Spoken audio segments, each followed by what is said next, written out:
Over the past year or two, Kamen Rider has quickly become my favourite franchise. Funnily enough though, I haven't done a scripted video essay about it yet. Now that the current series Ex-Aid has finished airing, this seems like a great opportunity to do so. Each series is a standalone story, so if you're new to Kamen Rider, you should be fine here.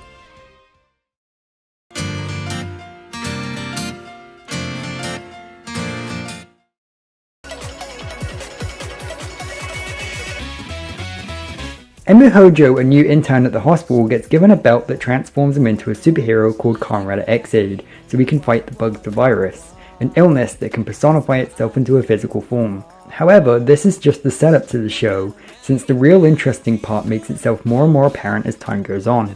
Emu isn't the only one who can transform into a Kamen Rider.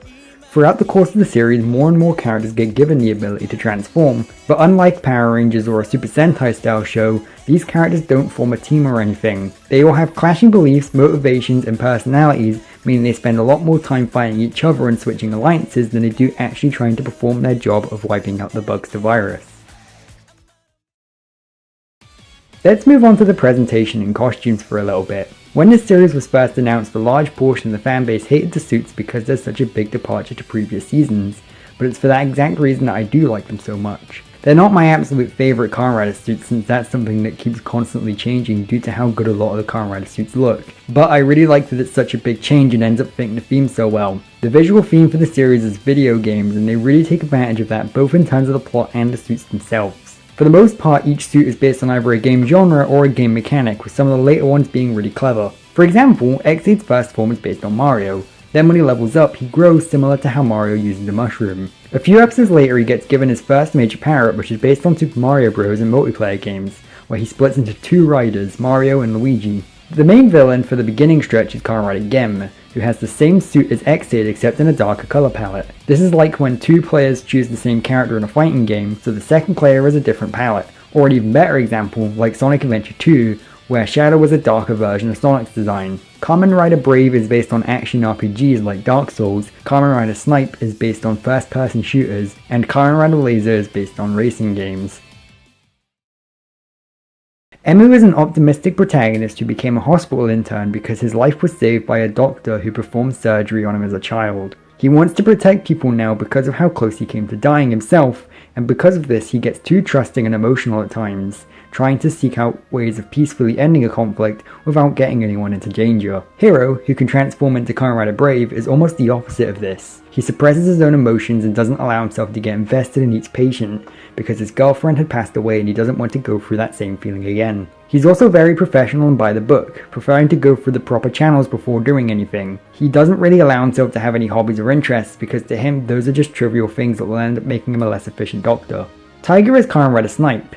He's an unlicensed doctor who cares more about collecting gashats, the things that give the characters power-ups, than he does healing patients. Kiriya is a coroner that no one seems to trust due to him lying a lot and his motivations not exactly being very clear. Even if this show didn't have any of the Monster of the Week characters or villains and just consisted of these four main heroes, it'd still be really interesting and have constant conflict. Hero doesn't like how emotional Emu can get. He sees Kiriya as the wild card, and thinks that Tiger is less than dirt because he's unlicensed. Tiger hates how elitist Hero is and sees Emu as pathetic because he isn't willing to fight him. Emu ends up being the only one to trust Kiriya but gets burned because of it. And all of these things I mentioned so far happen within the first few episodes, and this is a slow start. Yes, really, even the slowest part of the show manages to be this interesting because of the conflict between these four characters. It isn't until episode 12 that the pacing gets ramped up and even more characters become relevant. This may sound a bit overwhelming to people that are new, but it's the biggest appeal to lots of Kamen Rider seasons to me. Ex-Aid is built entirely around this idea of a large cast with different motivations constantly changing sides, getting more powerful and maybe working out their differences. It's a battle royale show where the status quo keeps shifting. Despite being 45 episodes long, each episode feels like a lot is happening and that my time isn't being wasted.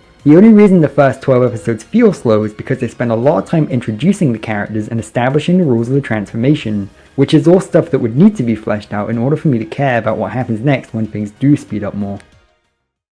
Since this is a show where the status quo keeps changing, I'm going to place a spoiler warning here. I recommend you leave now if you're planning on watching Kamen Rider Ex-Aid or are currently watching but haven't finished it yet. I won't be spoiling the actual ending, but lots of twists do end up happening later on that I want to talk about.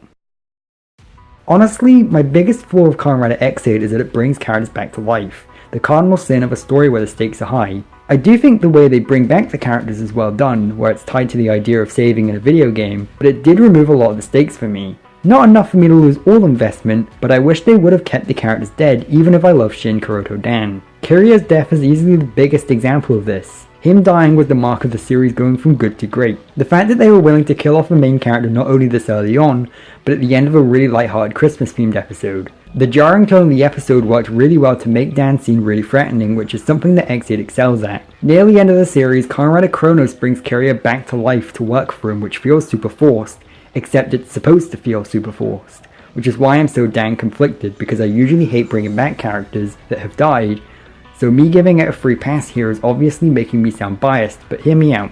It's revealed in one of those oh shit moments that Kirya wasn't working for Chronos, and that he was just pretending to so he could get the upper hand and take back the gashats he stole. I really liked this moment because I never even considered it, and it actually became one of my favourite moments for the show because of how it's executed and ties into the introduction of E-xAid's final form Hyper Muteki. But this moment wouldn't have happened if they hadn't brought back Kirya.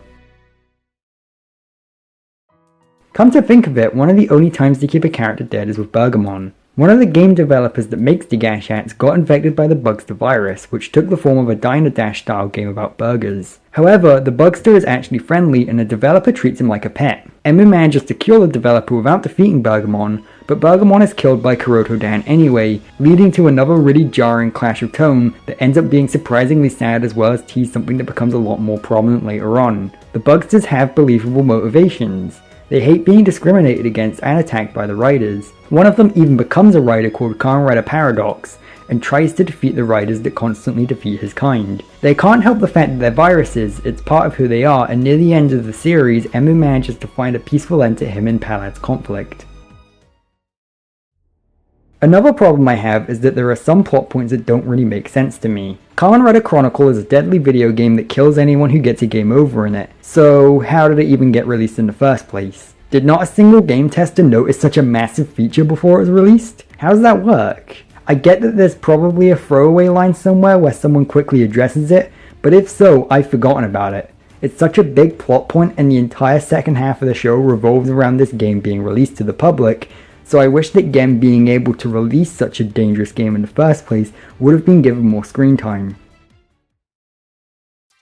I really like that E-xAid's final form is literally just an invincibility power-up. Even more than that, I love that the way they beat said invincibility power-up is by straight up cheating, which is the kind of thing that most other video game based shows completely forget about. Other things that are important to the story are bootleg games. The characters at several points make their own unofficial bootleg games that they use as power-ups. During the second half, there's a metagame based around which forms have which power-ups and which order is more effective when it comes to fighting the Riders and Bugsters. I am entirely convinced that these are the sorts of elements that were added to the show to appeal to me and me alone, because this is exactly the kind of thing that I adore.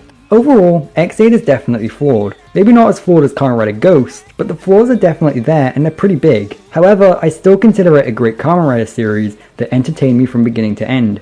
It might not live up to better series like Kamen Rider Drive, but I definitely wouldn't be surprised if someone told me E-xAid was their favourite series, and I think it would be a pretty good place to start the franchise too. I will miss this series as it was very fun to keep up with week after week, but right now I'm really looking forward to the next series, Kamen Rider Build.